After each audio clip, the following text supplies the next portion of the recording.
But your partner, didn't he send anyone with you? No, just me alone. Good heavens, sir. Don't you Wait see a minute, what... Hawkins. Listen, are you certain you're the only man Mr. Marshall hired? Sure I am.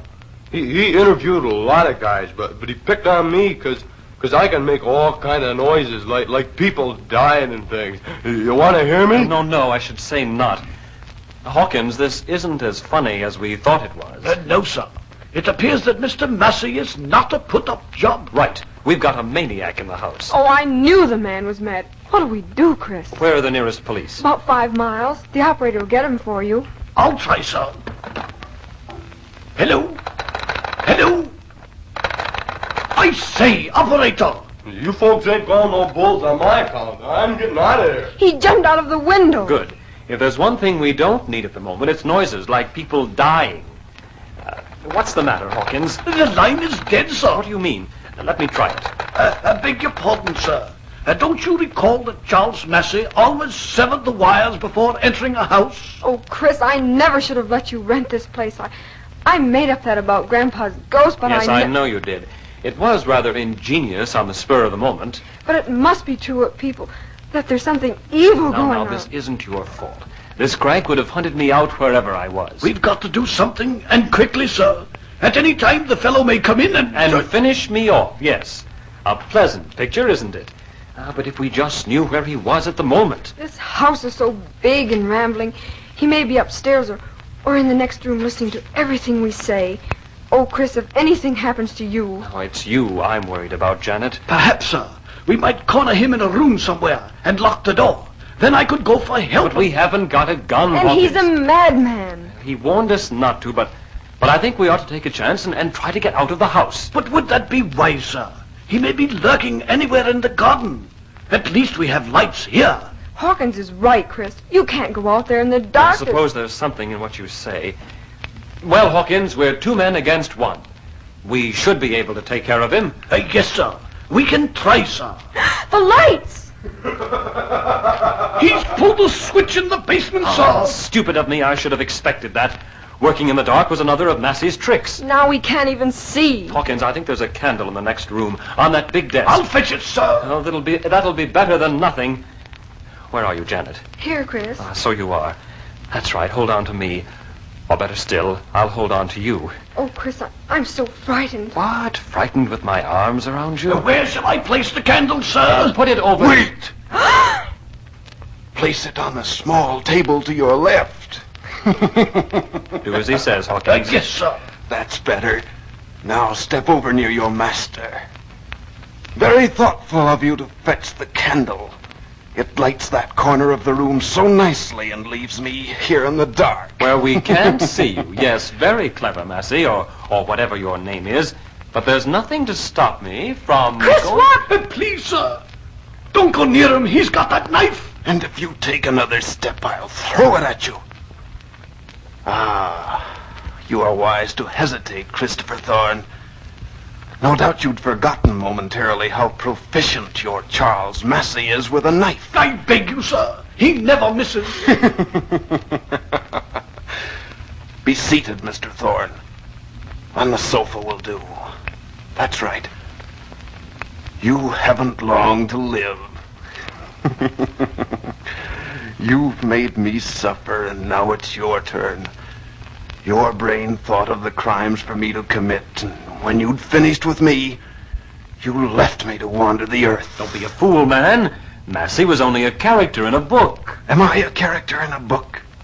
No. No, I'm Charles Massey, and I've killed and killed for you. My hands are so dripping with blood that a little more won't make any difference. And I seem to know somehow that I'll be free after I've killed you.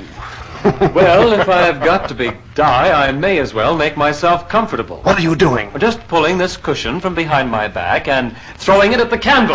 Good aim, sir. You've put it out. Yes. Now, Mr. Massey, you can't see me either. We're on equal terms. You think so? You think just because Charles Massey was your brainchild that you know what he will do, how he will act. But you're wrong, Christopher Thorne. You're wrong. I've outgrown your puny little plots. Don't go near him, Chris. The way I'm going to kill you, it will be a surprise. It's a way of committing murder that you've never even thought of. My last crime. Charles Massey's masterpiece. Charles Massey's masterpiece. What a title for a book. Well, if I ever get out of this, I'll be able to write a masterpiece. Honestly, Chris, do you really mean that? You've got a plot? Yes, but what good is Well, it? thank goodness. Hawkins, light the candle again. And, Father, you can stop acting. It was a wonderful performance. Well, thank you, my dear. I haven't enjoyed anything so much since I played in The Mad Monster. Now, wait, just a moment. Do you mean to tell me... Well, you wanted something frightening to happen, Chris, and I knew Father would enjoy it. And now that Hawkins has the candle lit again, I can introduce you. Chris, this is my father. How do you do, sir? I guess I look a bit better with the wig off. I say, sir, it's all a joke, isn't it? Yes, Hawkins, it seems we were taken in, and beautifully. But it was also real, sir. It ought to have been. Folks used to think me quite an actor. You see, Chris, Father was one of the greatest stars the silent pictures ever had. Grenville Hudson. I say, sir, I used to be a fan of yours. It's no wonder I didn't recognize you, though, sir. You look different in every picture. The art of makeup, Hawkins. Wonderful thing. Well, this has been fun for an out-of-work actor. It's just a shame, Father. You're as good as you ever were. You see, Chris, when the talking pictures came in, Father sort of got pushed out. Well, you're going to get pushed right back in, Mr. Hudson. Yes, if you can fool a dyed-in-the-wool mystery writer, you must be good. Hollywood's been wanting to buy my perfect crime, but they haven't been able to show me an actor who could play the part of Massey. Well, you're it. Father, did you hear that? Oh, Chris. My dear Mr. Thorne, I don't know quite what to say. I'd practically given up hope of ever doing pictures again. I don't know how I can thank you. Oh, don't thank me, Mr. Hudson. Look what you've done for me already. You've given me an idea for a plot. Why, it's an inspiration just having you around. Well, thank you, but I only played the part. My daughter thought of my impersonating Massey, and she sent me into the city to mail the notes yesterday afternoon. I see. Well, Hawkins, don't you think you'd better go and turn the lights on before Miss Hudson gets any more ideas? Very good, sir. I'll go with you, Hawkins. I know just where the switch is. Thank you, sir. I say, sir, I've always wondered, in that picture where you played the part of the man with two heads... Oh, that was simple enough, Hawkins. You see... Great old guy, your father, Janet. But as for you little pretending to be frightened, screaming your head off every 5 minutes. I was only giving you what you wanted. Atmosphere. Were you pretending all the time? What do you mean? Well, for instance, when I was holding you in my arms, I couldn't help but think, well...